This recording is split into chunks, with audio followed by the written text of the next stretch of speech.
आह, आह। और ना वीडियो चली ना लाइफ। और फिर एक दिन पापा हमें छोड़कर चले गए। मेरी YouTube जर्नी की शुरुआत होती है आज से लगभग 6 साल पहले 2020 कोरोना टाइम से, जब पूरे देश में लॉकडाउन लग चुका था। तब सारे स्कूल कॉलेज बंद हो चुके थे और उस टाइम मैंने अपना 10th का एग्जाम दिया था। तो वैसे भी मेरा पढ़ाई लिखाई बंद ही था, तो मैं पूरे दिन घर पे पड़े रहता था और YouTube वीडियोस देखता रहता था। और फिर अचानक मेरे माइंड में एक स्पार्क आया और लगा कि लाइफ में मुझे पहली बार इतना फ्री टाइम मिला है, तो क्यों ना खुद को ट्रांसफॉर्म किया जाए। तो मैं YouTube पर स्किन केयर फिटनेस से रिलेटेड वीडियोस देखने लग गया। फिर मैं वीडियोस देखता, स्किन केयर करता और घर पर ही थोड़ा बहुत वर्कआउट करता। फिर एक दिन अचानक मेरे माइंड में कुछ सवाल आने लगे कि जो भी लोग YouTube पर वीडियोस वगैरह डालते हैं, इससे बढ़िया तो ये लोग कोई जॉब वगैरह करते, अपना पैसा अर्न करते। फिर मुझे लगा यार एक दो लोग पागल हो सकते हैं, इतने सारे लोग पागल तो नहीं हो सकते ना। इतने सारे लोग YouTube पर वीडियोस बना रहे हैं, कुछ तो गड़बड़ है दया। तभी तो फिर मैंने YouTube पर सर्च करा, YouTube पर वीडियो डालने के फायदे। फिर उसके बाद जितने भी वीडियोस मेरे सामने आई, मैं उन सारे वीडियोस को देखता गया और लास्ट में इन सारे वीडियोस को देखने के बाद मैं शॉक्ड रह गया। मुझे पता चला कि भाई YouTube पर वीडियोस डालने के पैसे मिलते हैं। ये लोग पागल नहीं हैं जो इतना मेहनत करके YouTube पर वीडियोस डाल रहे हैं। पागल तो हम थे जो इन्हें पागल समझ रहे थे। उसी दिन से मानो मेरे अंदर एक किक लगा, यानी मेरे अंदर एक क्यूरियोसिटी जग गई कि अब मुझे भी वीडियोस बनानी है, YouTube से पैसे कमाने हैं। जो भी आज तक मैंने YouTube से सीखा है स्किन केयर फिटनेस वगैरह रिलेटेड, अब मैं उनका वीडियोस बनाऊंगा और YouTube पर अपलोड करूंगा। फिर मैंने YouTube को सीखना शुरू कर दिया कि कैसे वीडियोस बनाते हैं, कैसे क्या करते हैं। ये सारी चीजें सीखने के बाद मैंने अपनी फर्स्ट वीडियो 2021 में वॉइस ओवर करके डाली, जिसका टाइटल था हैंडसम कैसे बने। फिर उसके बाद वेट गेन कैसे करें, स्किन केयर कैसे करें। ये सारी वीडियोज मैं डालता गया, जबकि उस टाइम मैं खुद हैंडसम नहीं था, मेरे खुद की वेट गेन नहीं हो रही थी, बट मैं दूसरों को सिखा रहा था कि हैंडसम कैसे बने, वेट गेन कैसे करें। ये तो वही बात हो गई कि खुद के वीडियोस पर 100 व्यू आ रहे हैं और मैं बता रहा हूँ कि वीडियोस को वायरल कैसे करें। तो मैं ऐसे करते करते वीडियोस बनाता और YouTube पर डालता, बट मुझे कुछ खास रिस्पॉन्स नहीं मिला। फिर मैंने इसे छोड़ दिया। फिर कुछ महीनों बाद मेरे अंदर फिर से वीडियो बनाने की आग लग गई। फिर मैं हॉरर स्टोरी, क्राइम स्टोरी बनाने लगा, लेकिन उसमें भी मुझे कुछ खास रिजल्ट नहीं मिला, तो मैंने उससे भी छोड़ दिया। समझो कि मैं 2021 से 2023 के मिड तक ऐसे ही मैं अलग अलग कैटेगरीज में वीडियोस बनाता। अगर मुझे कोई रिजल्ट नहीं मिलता तो मैं उसे छोड़ देता। फिर एक दिन क्या हुआ कि मेरे फीड में ध्रुव राठी का वीडियो आया। मैं उस वीडियो को देख रहा था, तभी उस वीडियो के सजेशन में नीतीश राजपूत, शिवांश अग्रवाल, इन सब के वीडियोज आने लगे। इन सब का वीडियोज देख के मेरे अंदर इंटरेस्ट आने लगा कि अब मुझे भी इनके जैसा वीडियोज बनानी है, क्योंकि उस टाइम मेरे अंदर documentaries, story telling type videos में कुछ ज्यादा ही इंटरेस्ट आने लगा। फिर क्या था, मैं लग गया वीडियोस बनाने में। जब मैं इस टाइप के वीडियोस YouTube पर डालना शुरू किया, तब मुझे कुछ रिस्पांस मिलना अभी शुरू ही हुआ था। लेकिन तभी मेरे फैमिली के साथ कुछ ऐसा हुआ जो कोई भी इंसान कभी उसके लिए रेडी नहीं रहता। एक दिन हमें पता चला कि मेरे पापा को कैंसर हो गया है, टंग कैंसर। ये कैंसर वर्ड सुनते ही मानो मेरे फैमिली के ऊपर दुखों की पहाड़ टूट पड़ा, क्योंकि ये चीज हमारे पूरे खानदान में पहली बार सुनने को मिला। और उस दिन मुझे लगा कि शायद ट्रीटमेंट होगा, सब कुछ ठीक हो जाएगा और हमारी फैमिली की लाइफ फिर से नॉर्मल हो जाएगी। लेकिन रियलिटी मूवी से बहुत अलग होती है। वो एक ऐसा पल था जब से हॉस्पिटल, डॉक्टर, मेडिसिन, रिपोर्ट्स के चक्कर लगने शुरू हो गए और मैं अपने घर का सबसे बड़ा बेटा हूँ। तो हम खुद और मेरी मम्मी, हम दोनों ही मिलकर अपने पापा को लेकर हॉस्पिटल के चक्कर लगाना शुरू कर दिए। 2 सालों तक हमने ऑलमोस्ट हर एक हॉस्पिटल में पापा का ट्रीटमेंट कराया। दिल्ली, मेरठ, जयपुर, आगरा और भी बहुत सारी जगह गए। वहाँ हमने homeopath, allopath, Ayurvedic, chemotherapy, immunotherapy सभी चीज हमने कराया। कहीं से कोई भी चूक नहीं किया। हम दोनों माँ और बेटे अपने पापा को लेकर 2 साल तक कंटिन्यू इधर उधर दौड़ते रहे। एक दिन का भी चैन नहीं था। उस टाइम मेरे दिमाग में बस 2 ही चीजें चल रही थी। एक तरफ मुझे अपने पापा को बचाना था और दूसरी तरफ मुझे अपना जल्दी से YouTube ग्रो करना था, ताकि मुझे कुछ फाइनेंशियल हेल्प मिल जाए, जिससे मैं अपने पापा का ट्रीटमेंट एक और अच्छे हॉस्पिटल में करा सकूं।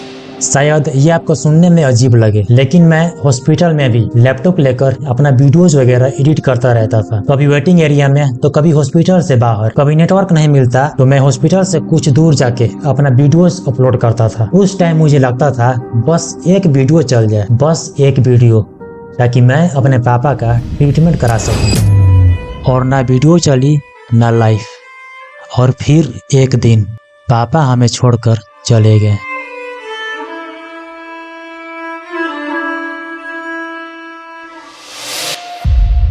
उस दिन मैंने सिर्फ अपने पापा को नहीं खोया, मैंने अपनी लाइफ का सबसे बड़ा सपोर्ट खो दिया। और उस दिन के बाद मैं सिर्फ एक बेटा नहीं रहा, मेरे ऊपर बहुत सारी रिस्पॉन्सिबिलिटीज आ गई। पापा के जाने के बाद मेरा किसी भी काम में मन नहीं लगता था, सब कुछ खत्म हो चुका था। फिर 2-3 मंथ बाद जब मेरा माइंड कुछ शांत हुआ, तब मैंने सोचा अब मेरे पापा जो भी मेरे ऊपर रिस्पॉन्सिबिलिटी सौंप के गए हैं उसे अब मुझे पूरा करना है। और उसी दिन के बाद मैं दोबारा यूट्यूब पर लौटा और पहले से भी ज्यादा मेहनत करने लगा। Research, script, editing, story telling, thumbnail सब कुछ इम्प्रूव किया। मुझे एक डॉक्यूमेंट्रीज वीडियोज बनाने में, एक क्वालिटी वीडियोज डिलीवर करने में मुझे 8 से 10 दिन लगते थे। मैं दिन रात मेहनत करता और वीडियोज अपलोड करता, लेकिन एक भी चीज नहीं बदली। जब मैं अपना YT स्टूडियो ओपन करता तो बस मेरे वीडियोज पर 100, 200, 300 व्यूज ही दिखते थे। ये देखकर मेरे अंदर इतना तकलीफ होता था कि जब मैं क्या ही बोलूं, लेकिन फिर भी मैं हार नहीं मानता था। मैं जब भी अगली वीडियोज बनाता तो पिछली वीडियोज में मैंने जो भी मिस्टेक्स करा होता था उसे नए वीडियोज में इम्प्रूव करता और वीडियो बनाता। और मैं हर बार यही सोचता कि ये वाला तो पक्का मेरा वीडियो चल जाएगा, लेकिन मुझे हर बार सेम ही रिजल्ट देखने को मिला। और एक दिन क्या हुआ कि मैं अपने रूम में अकेला बैठा हुआ था, मैं अपने पिछले 6 सालों को याद कर रहा था। फिर मुझे ये रियलाइज हुआ कि इतने सालों में मैंने बहुत सारे चैनल्स बनाए, बहुत सारे निच ट्राई किए, लेकिन एक चीज कभी नहीं की, मैंने कभी अपनी कहानी नहीं सुनाई। मैं हमेशा दूसरों की स्टोरी बनाता रहा, लेकिन मेरी भी स्टोरी किसी डॉक्यूमेंट्री से कम नहीं थी। और शायद यही मेरी सबसे बड़ी गलती थी। इसलिए आज से मैं अपनी लाइफ डॉक्यूमेंट करूंगा, मेरी फेलियर्स, मेरी मिस्टेक्स, मेरी प्रोग्रेस और मेरी पूरी जर्नी आपके साथ शेयर करूंगा। आज से 6 दिन पहले मैंने खुद से एक चैलेंज लिया था, 45 डेज चैलेंज। इस चैलेंज में मैंने खुद से बोला था अगर इस पूरे चार्ट में अगर कहीं भी रेड लाइन लग गया तो मैं खुद को हर्ट करूंगा, यानी खुद के ऊपर रेड लाइन लगाऊंगा। तो आज ये रेड लाइन लग चुका है, तो अब मैं जा रहा हूँ अपने ऊपर रेड लाइन लगाने। बट उससे पहले मैं आपको ये समझा दूं कि आखिर ये सब चीज़ें हैं क्या। यहाँ पे आप देख सकते हैं कि यहाँ पर एक रेड लाइन लग चुका है, यानी मेरे चैलेंज स्टार्ट करने से 5 दिन बाद यहाँ पर रेड लाइन लग चुका है। तो सबसे पहले मैं आपको ये बता दूं कि ये सब चीज़ का मतलब क्या होता है। इसको मैंने शॉर्ट नेम में लिखा हुआ है। सबसे पहले NPM, इसका मतलब हुआ नो प्रोमिस मिस्टेक, यानी जो भी मैंने खुद से प्रोमिस किया है एक भी मतलब मेरा प्रोमिस टूटना नहीं चाहिए। YG का मतलब हुआ योगा, WK का मतलब हुआ वर्कआउट, और HD का मतलब हुआ हेल्दी डाइट, और YW का मतलब हुआ यूट्यूब वर्क। तो आज मैं पूरे दिन बस सोता रह गया, कुछ भी मैंने काम नहीं किया आज पूरे दिन। तो अब मैं जा रहा हूँ अपने खुद के ऊपर रेड मार्क लगाने, तब मुझसे ये डिसिप्लिन, कंसिस्टेंसी फॉलो हो पाएगा। ऐसे ऐसे चैलेंज मैं पिछले 5-6 सालों से लेते आ रहा हूँ, बट उसको कभी मैंने फॉलो नहीं किया। तो अब इसे कैसे फॉलो करना है मुझे सब पता चल गया है, क्योंकि जब तक मैं खुद को हर्ट नहीं करूँगा तब तक मैं किसी भी चैलेंज को कंप्लीट नहीं कर पाऊँगा। तो आज ये लाइन लग चुका है, तो अब मैं जा रहा हूँ खुद को हर्ट करने, यानी खुद के ऊपर रेड मार्क लगाने, ताकि आगे से मैं इस पूरे चार्ट को ध्यान रख पाऊँ। तो चलिए अपना कार्यक्रम शुरू करते हैं।